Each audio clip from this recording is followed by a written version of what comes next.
Are we in dark times, Alabama fans? Welcome to Beat Everyone. I'm Ben Flanagan with AL.com. So, not the way that we typically want to start a podcast, certainly not the way you want to start an offseason if you're Alabama, one following a college football playoff quarterfinal and a Rose Bowl appearance. Let's not talk about how the Rose Bowl appearance went, but between the transfer portal, the looming storm cloud that is NIL, and other unexpected turns of events, let's say it was a tough weekend for Alabama football. And to help us understand and maybe lower our blood pressure or raise it, depending on what his always expert analysis says, let's bring back our friend, our AL.com Alabama beat writer extraordinaire, Nick Kelly. Nick, I bet you thought that you could exhale after Pasadena. Oh, well. Just kidding. No, that's the thing I've had to tell my wife is, yeah, the season ended, but with the portal being open the next day for 2 weeks and draft decisions, it's still been chaos. I enjoy it. I mean, it's fun. Yeah, it's stressful. It's crazy, but it's part of the job. And I do enjoy the chance to cover all the comings and goings. But yeah, it's been a wild week and a half. You enjoy this. You're a sick man. We'll get to the portal in just a minute. Nick, you wrote a fascinating piece about Ty Simpson. The headline, Ty Simpson to NFL, not a done deal. Teams offering as much as $6.5 million. So the gist here is that while Ty Simpson has declared his intention to enter the NFL draft, there are other major programs attempting to persuade him to return to college in 2026. Nick, what can you tell us? Yeah, experienced quarterbacks are in high demand, and the QB musical chairs game that's playing out, top programs still want to get good guys and good players at the position if they don't have somebody.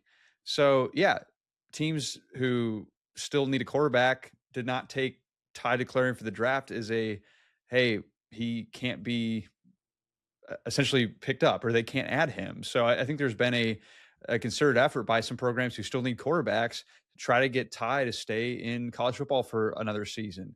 And yeah, we're seeing numbers where there's one school that's offered him as much as $6.5 million.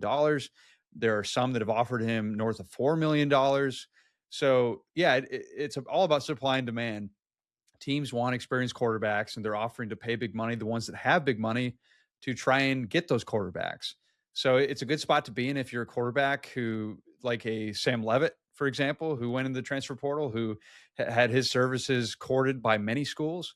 And even though Ty's not in the transfer portal, we know that tampering happens, and it's not, frankly, that hard to tamper. You just essentially talk to someone who's a third party that can talk to the quarterback or talk to that player, and teams are trying to do that. And so we'll see what happens. It doesn't mean that Ty is going to stay in college football, but when you're getting offered that kind of money for 1 year of college football or 1 year of football, you have to at least think about it.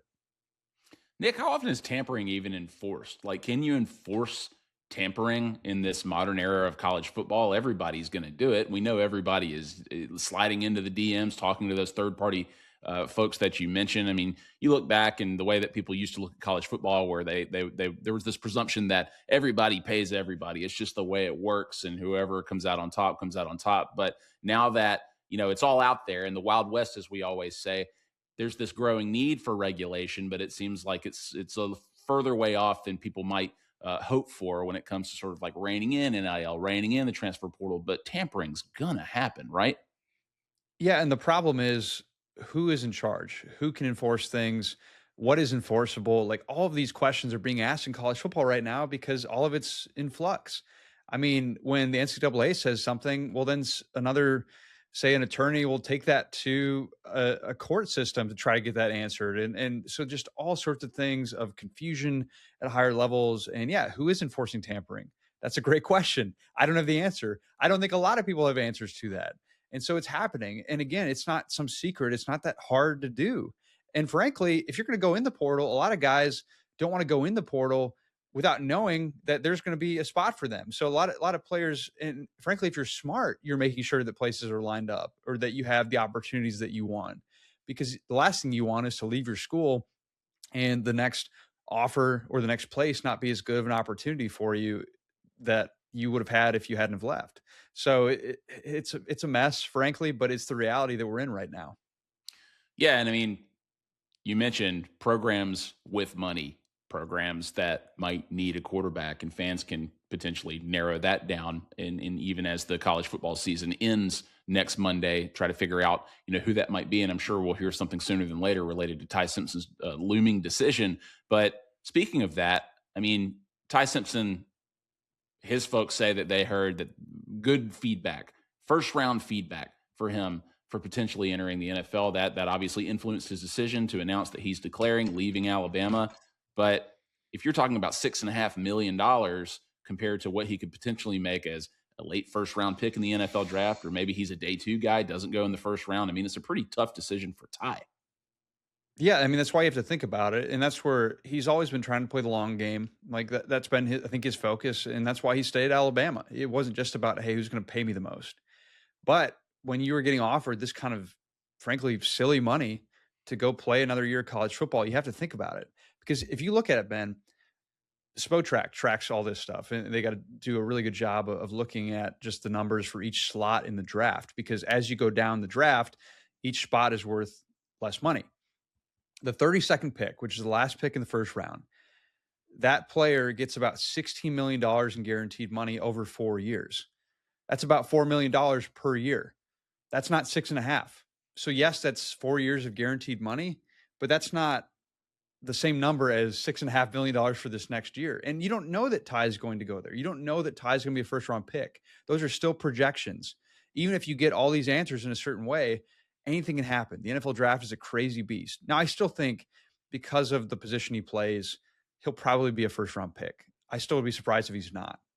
But you don't know that. And when you have a guarantee, that's why I think it's being thought about long and hard, is whether to stay and play for that money, is because that's money that's in your pocket, in your bank account. That's not a projection. Yeah, and Ty Simpson's going to get drafted, whether it's the first or second round or who knows, whatever. But there are quarterbacks out there who are applying for another year of eligibility, a 7th year in many cases, many of whom are being denied. And it's understandable because they don't have as bright an NFL future as Ty Simpson does. And so why wouldn't you want that 7th year to come back and make NIL money? But in this case, Nick, I mean, is there recent precedent for what Ty is doing? A player declares for the NFL draft, changes his mind, and maybe enrolls in a different program? Yeah, there's very recent precedent. One guy who is playing in the national championship next week, Carson Beck, he had declared for the draft after playing at Georgia. But then fast forward, I think 2-3 weeks, and next thing you know, he's changed his mind. He's going to the portal. He's going to Miami. Cam Ward, Miami, similar deal. He entered the transfer portal. He goes to Miami. Now, he didn't play in a national championship game, but obviously it worked out pretty well for him because he became the number 1 overall pick. So, yeah, there's very recent precedent. Now, it's a little unclear as to, okay, if a guy has verbally declared versus, hey, put it in writing, submitted it. But I think as long as my sense, and just overall, I think people in the industry would say this, as long as a player would essentially rescind his declaration before the deadline for early entry, which is this Wednesday, then he can stay in college. So that deadline is not passed yet. And that's why I think that if Ty wanted to stay in college, he still could. You mentioned a couple guys there. It's interesting what they have in common. Nick, let's move on. Okay, so everybody knows that it was a rough weekend in the transfer portal for Alabama. Let's start, Nick, with Hollywood Smothers, a running back from NC State. We and everybody else were talking about 2026 as though this was a done deal. This was a new running back for Alabama and a new weapon for Kalen DeBoer and Ryan Grubb to use and install in their offense. I mean, fool us once, let's say. But he changed his commitment to Texas. Alabama lost one of their biggest portal prizes of this offseason. What happened here? It's a great question, but I think there are a few things at play. I mean, this wasn't just hey, they felt good about it, and he was telling them behind the scenes. Like, he publicly committed. Like, he said, I'm going to play for Alabama. And he shared it. He changed his profile picture. I mean, all sorts of things. Like, this wasn't just some half-baked thing. But it was in the sense of he hadn't signed yet. And because he hadn't signed, that left the door open to him going somewhere else until he did sign. Now, I think there were some things where an agent may have continued to shop his services, or I think there was an agent essentially involved in what played out. And it was a case, though, where I think that Smothers was telling Alabama up until the day he committed that he was still locked in, even though they knew he was taking the visit to Texas. So, yeah, and then at the last minute on Sunday, he decides to ultimately stay in Austin with the Longhorns. And yeah, I think it's just a case of until that ink is dry on that contract, it's not done. And another school can come in and offer more money, can offer something else that a player may want. And next thing you know, that player could be on the move. And even when someone signed, and we saw Damon Williams with Washington, he had signed and he was still trying to go somewhere else. So yeah, at this point, you kind of have to take it as long as the guy is still only verbally committed, that is just that. It's just a word spoken until his name is signed. You can't count it as a done deal. Kind of taking us back to the old national signing days, when during the Nick Saban recruiting era in Alabama, reminding me of Cyrus Quandro, reminding me of TJ Yeldon, right? Like you can commit publicly all you want. You can put on whatever hat you want at your announcement ceremony, but until you fax in that signature, it ain't a done deal. So, Nick, does Alabama look in the portal for another running back? Like it's obviously still in need, or do they go with the room that they have? I mean, Daniel Hill's going to come back with, assuming Kevin Riley and AK Deere remain on the roster. Obviously, anything can happen. EJ Crowell is a 5-star signee. So, what does the immediate future hold for this position? Yeah, I would anticipate that Alabama still looks to potentially add that spot just because you need an experienced back. I mean, they have experienced guys like Daniel Hill has played, but I think you need someone who's experienced and has production. Now, that obviously would be great to have. And so other programs are going to want that as well. But Alabama, to me, as talented as some of those young guys are, AJ Crowell, I mean, I think he's going to be a fantastic player in college football. There's nothing to indicate that he won't be. But if you are betting on a true freshman coming in and reviving your running game, I just think you need something more certain. I think you need a more experienced back that you can turn to. And that's why Smothers was going to be perfect because he has production, he has played, he is talented, and it's not a projection. So if it's me, they absolutely need to get a experienced running back, someone who is experienced and has production to supplement that room, because then that can kind of anchor the promise and the potential that you have in some of those younger guys. Fans really began to believe that former Auburn wide receiver Cam Coleman was coming to Alabama, transferring to Alabama. And that chatter really heated up during the weekend. And we knew that he had a visit in Tuscaloosa, but he also, like Hollywood Smothers, committed to Texas. What do you know about the Cam Coleman recruitment? How close was that one? Yeah, to me, it never seemed like the chances were great. Everyone I talked to, it just kind of seemed like a long shot. But at the same time, once he still arrived on campus, I think there was some increased optimism because I don't think Alabama was ever communicating that they were going to pay him top dollar, or that he was under that impression that they were going to pay him more than any receiver or any player that they've had. So I thought that him getting to campus was a sign of encouragement and a sign for optimism because there was no impression of him, essentially getting that he was there for the money, so to speak. But at the same time, he ultimately committed to Texas. So I think that, yeah, there was increased optimism, but it was always going to be a long shot just because I never thought Alabama would be breaking the bank to add a player like that. Because if you spend, let's just say, I don't know what he's getting at Texas. So I'm just throwing this number out there, but let's just say that his number is $3 million. $3 million out of that rev share NIL pile is a lot of money for one player when you need bodies like on your team. Like Alabama lost a lot of guys that weren't that productive and I don't think are irreplaceable, but you still have to replace them. You still need guys in the depth chart. And if you're going to go spend all this money on one player when you have other needs like offensive line, defensive line, I just never quite saw it. But once he was on campus, it did have reason to believe, okay, maybe this isn't impossible. Yeah, and so Isaiah Horton, who transferred to Alabama from Miami, he is committed to play at Texas A&M next year. Another big loss for Alabama, especially at that position. We know about Wilkin Formby. We know about Cole Adams. I could keep naming guys who have hit the portal, announced commitments to other schools, including in the SEC. But we did see Alabama announce that Austin Mack and Keelan Russell will return to Tuscaloosa for the 2026 season. They have re-signed. So before we get to a larger conversation on the portal and NIL, you have to think that the quarterback news at least sort of like steadied the ship a little bit, right? Yeah, to me, that's maybe some of the best news they've had so far because although it may have seemed like a given, that's not a given. Keeping any quarterback is not a given because, as we talked about earlier, quarterbacks are in demand unlike any other position. And it's kind of like the NFL draft. Teams need them and they're desperate for them. So they are more willing to overdraft or, in this case, maybe overpay for them. So for you to keep two guys without guaranteeing one a starting spot, and the reason why we know they didn't guarantee him a starting spot, because if they did, then both would not be back. So you were able to keep two guys without guaranteeing a starting spot, two talented players, albeit unproven, but talented players with, I think, a lot of potential. That's a big win. That's a big win, and it gives you a good foundation, because the other thing too to keep in mind, whoever wins it, he's going to have a good backup. That's not a given these days in college football either, because it's hard to get quarterbacks to come places when you're telling them, hey, you're going to come here and be a backup. And there's not another portal window, Ben. So like this is the only window, and the fact that you resign both means that they're locked in for the 2026 season. So you actually are in a really good spot, I think, from a depth perspective, that no matter who wins it, you're going to have a guy behind him who's talented and experienced.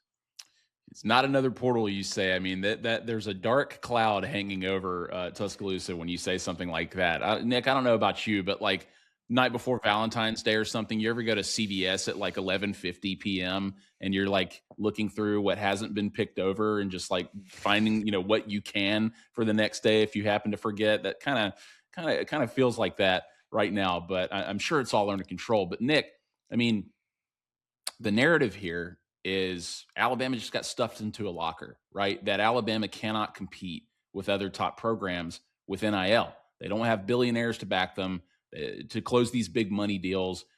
So how would you describe Alabama standing here in college football in the pecking order today? Yeah, to give you an exact spot, or if we were going to power rank SEC teams, I don't know if I can give you that specificity, but I think I can tell you this, that it's clear that Alabama is not a top dog spender in the SEC.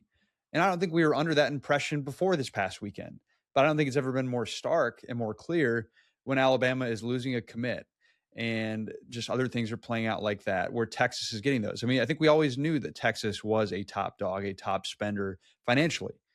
And I don't think we were ever under the impression that Alabama was. So, yeah, Alabama has resources. If they didn't, they wouldn't get any players. They wouldn't be keeping Keelan Russell or Austin Mack. They wouldn't be getting some of the guys they've gotten in the past years. I mean, like, trust me, if you think this is bad, if Alabama didn't have money or resources, it could be much worse. But there's a difference between having resources and being competitive and having what some in the industry would define as FU money, or just the stupid money, if you will, that maybe a Texas or a Oregon or a Texas A&M have. So yeah, I think that essentially separation felt really clear this past weekend. So to follow that up, Nick, I mean, what is Alabama's approach with the portal? Like, what is their pitch to players if and when they obviously can't sign as big a check as Texas or an Oregon or the other schools that you mentioned? Yeah, I mean, I'm not in the room, so I can't speak to the exact pitch. But if I were pitching Alabama to someone, I would say it's, hey, there's evidence of development, and you get to play at a premier SEC program that's historic, and a chance to be in a place with beautiful facilities. And facilities maybe don't mean as much as what they used to in that whole arms race, but it still matters. I mean, Alabama still has pretty much state-of-the-art facilities. And so, and there's proof of concept as well, that because you can't guarantee certain NIL deals, or, supposedly you can't. What you can and can't do these days is a bit of a blurred line, but in theory you can't. But Alabama can point to, hey, look at Ty Simpson with Gatorade, or Ryan Williams with Nike, helping them get deals like that, or Ryan Williams being on the video game covers. So like the infrastructure is there to help set up those deals. So there are positives like that. Like there are things that, and Alabama, not just with under Nick Saban, but Kalen DeBoer has a handful of draft picks and guys who've gone to the pros. So you can highlight things like that and say, hey, you might not be getting the top payday here, but we're going to help you get that top payday in the NFL, or something to that extent. So that's what I would be highlighting. And I'm sure they are highlighting behind those closed doors. But yeah, some players just want that bag and they want to be paid that top dollar. And as far as we can tell, Alabama's not able to offer that. I was going to say, Nick, I've heard your pitch and I wish you well, right? Good luck in all of your endeavors and signing the rest of your recruiting class and portal guys and everything like that. So last thing, Nick, it's not your job to reassure fans, right? But we've talked about the progress of Kalen DeBoer so far, the progress that he's already made as head coach here. The program is on an upward trajectory from year one to year two. So the future should look bright, strictly based on the data, right? But scroll your preferred social media this past weekend, and there was a lot of doom and gloom. Is No the fan doubt. base's skepticism warranted?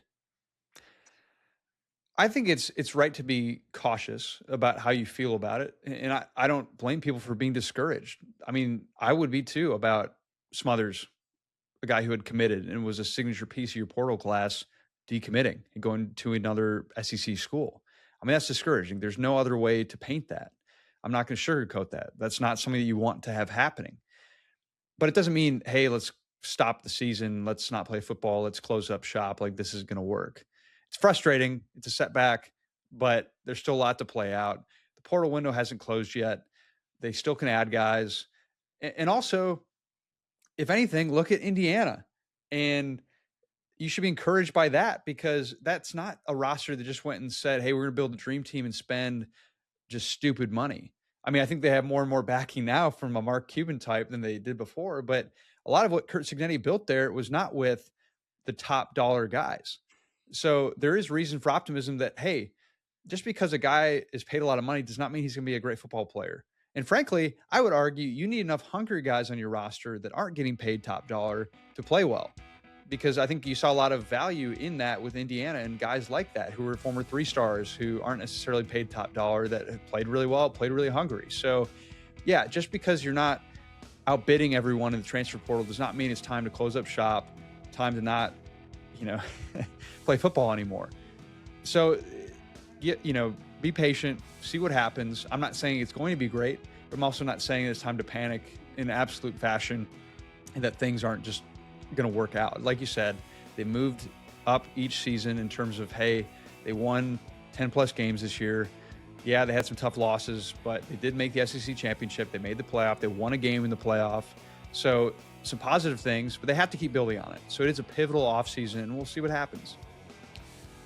Yeah, I mean, Indiana, all those blue-collar guys, 3 and 4 stars, they did it without the elite blue-chip recruits, but they've got the billionaire there just in case they need a little extra help. Doesn't hurt. In Doesn't hurt. the immediate future. Okay, you've calmed me down. You've reassured me, but I can't tell if it's reality or if it's just the calm, dulcet tones of Nick Kelly, the Pied Piper. So he is Nick Kelly. Read his work on AL.com. Nick, thank you. I'm sure we'll talk soon. Hey, thanks for having me, Ben.